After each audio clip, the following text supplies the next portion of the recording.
शारदीय नवरात्रि 3 अक्टूबर से प्रारंभ हो रहा है। शारदीय नवरात्रि की तीसरी तिथि हरियाणा के भाग्य को बनाने वाली तिथि साबित होनी चाहिए। और याद रखना, जगत जननी मां भगवती लक्ष्मी वह कमल के फूल पर ही विराजमान होकर के सुख और समृद्धि की अपना अनुकंपा बरसाती है।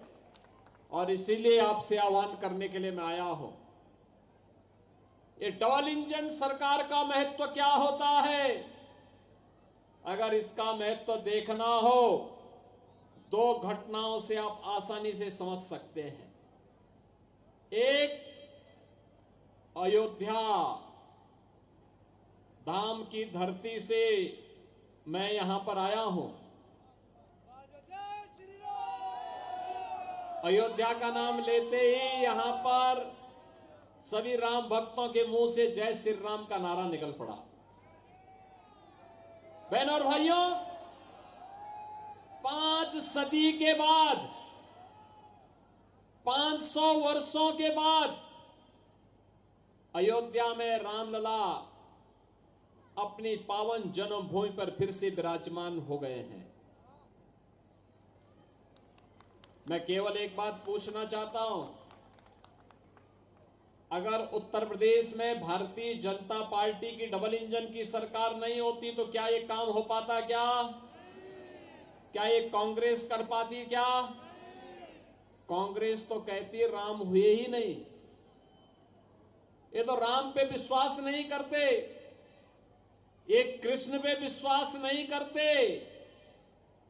इनको चाहिए, कहते हैं कि राम के लिए भूमि नहीं होनी चाहिए, कृष्ण के लिए भूमि नहीं होनी चाहिए, भूमि तो केवल वक्फ बोर्ड के लिए होनी चाहिए।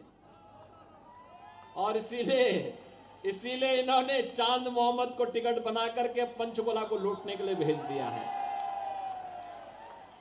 बहनों और भाइयों, ये बदनसीब है कांग्रेसी लोग जो अपनी विरासत को ही भूल गए हैं।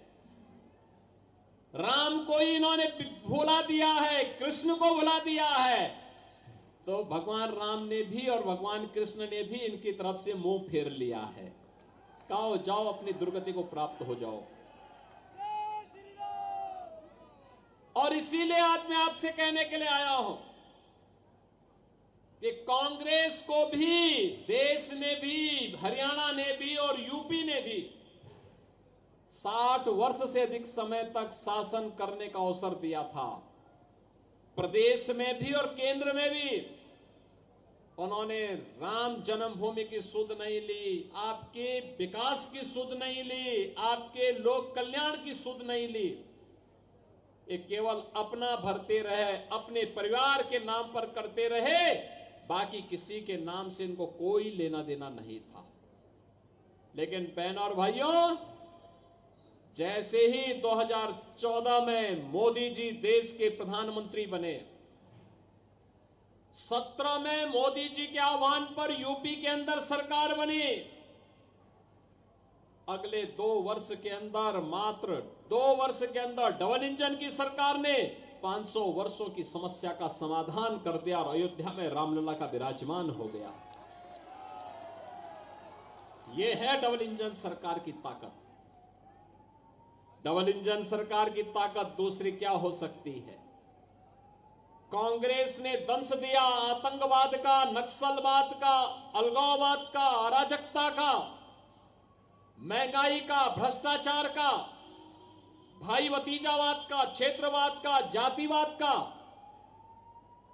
भाजपा ने नारा दिया राष्ट्रवाद का। भारतीय जनता पार्टी ने कहा सबका साथ सबका विकास।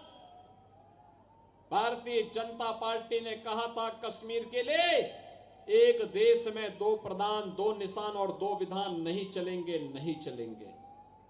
और बहनों और भाइयों, भारतीय जनता पार्टी का जो आह्वान था, आज उस आह्वान के रूप में आप देख सकते हैं कश्मीर में धारा 370 समाप्त हो गई। कश्मीर में धारा 370 समाप्त। कल कश्मीर, जम्मू कश्मीर विधानसभा का अंतिम चरण का चुनाव है। अभी 3 दिन पहले मैं स्वयं जम्मू में था। जम्मू एयरपोर्ट पे मैं गया तो एक आवाज आई कि राम राम साहब, जो कि मेरा कोई परिचय था नहीं, तो मैं सीधे जा रहा था। तब तक आवाज आई फिर कि योगी जी राम राम।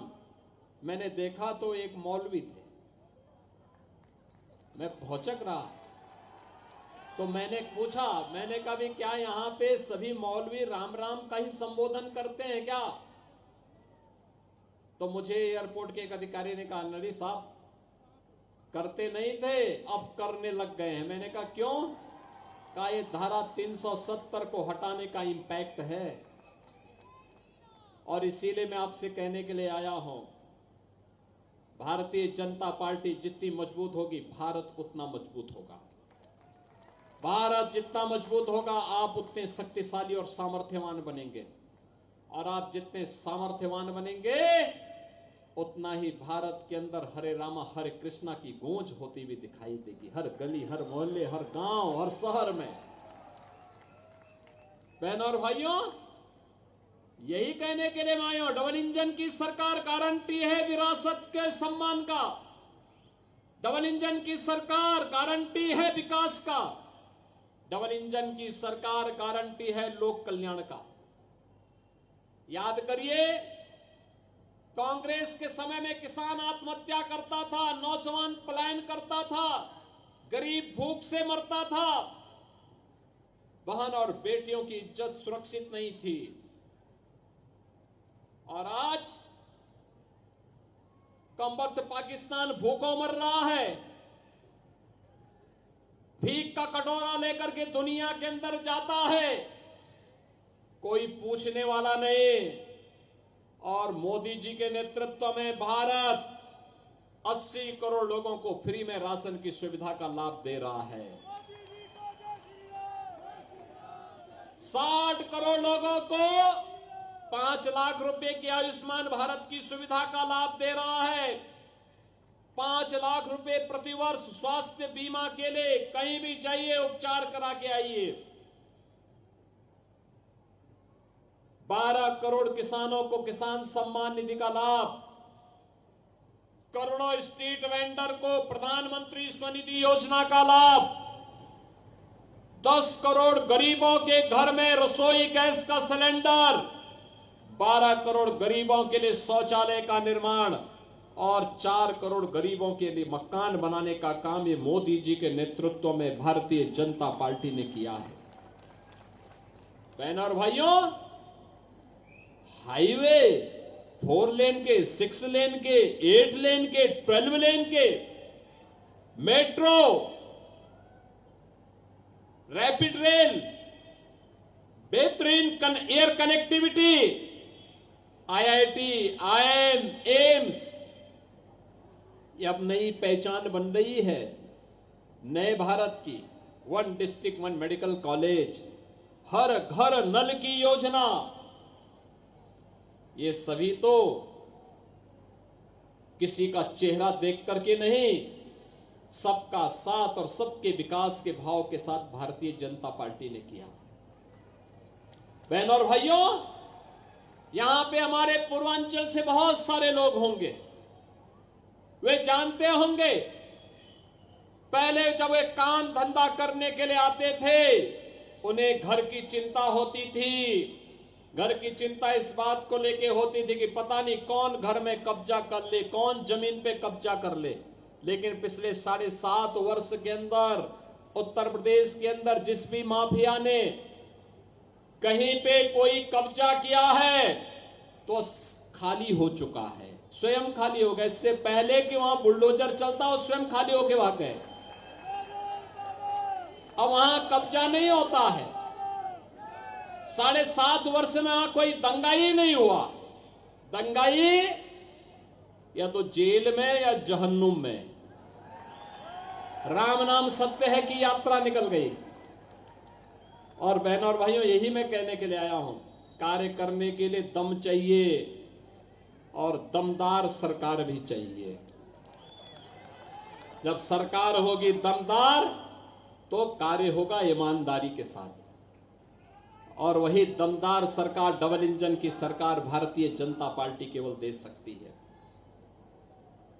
जो लोग राम को कोसते होंगे, जो एक्सीडेंटल हिंदू हैं,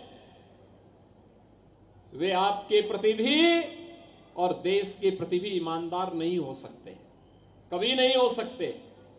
और यही कहने के लिए मैं आया हूं, ये पंचकुला एक नई पहचान हरियाणा की है। पंचकुला विकास की धुरी बन रही है। विधानसभा अध्यक्ष के रूप में, यहां के विधायक के रूप में श्री ज्ञानचंद गुप्ता जी के नेतृत्व में विकास की धारा यहां पर बही है, मजबूती के साथ आगे बढ़ी है। बहनों और भाइयों,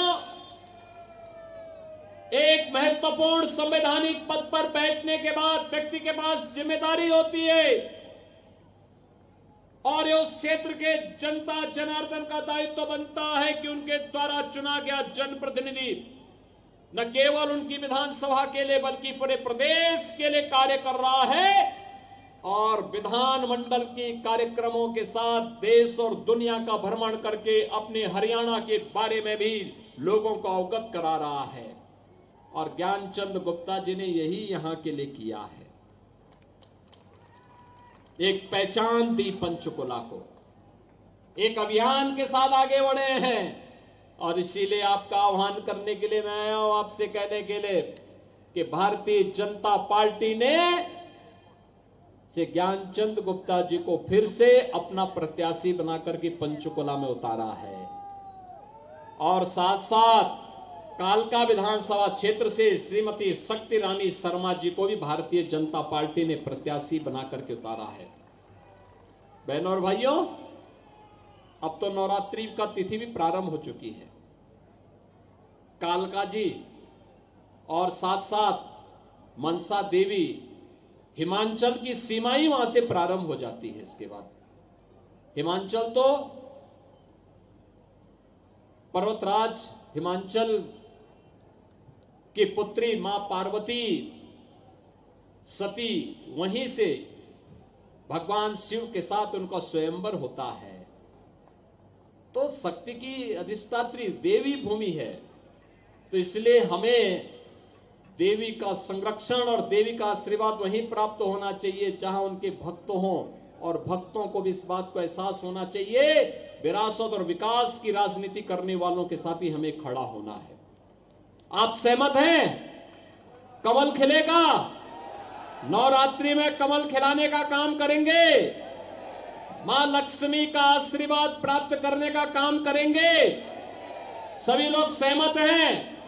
मैं सबसे पहले तो आपका अभिनंदन करता हूं कि इतनी भीषण गर्मी में भी आप लोग खुले आसमान के नीचे उपस्थित होकर के, और पंचकुला की सभा तो सायंकाल 7 बजे के बाद होती थी, लेकिन शाम को 4 बजे इतनी भारी संख्या में एकत्र होकर के ज्ञानचंद गुप्ता जी के साथ अपना समर्थन देने के लिए और शक्ति रानी शर्मा जी के साथ अपना समर्थन देने के लिए एकत्र हुए हैं।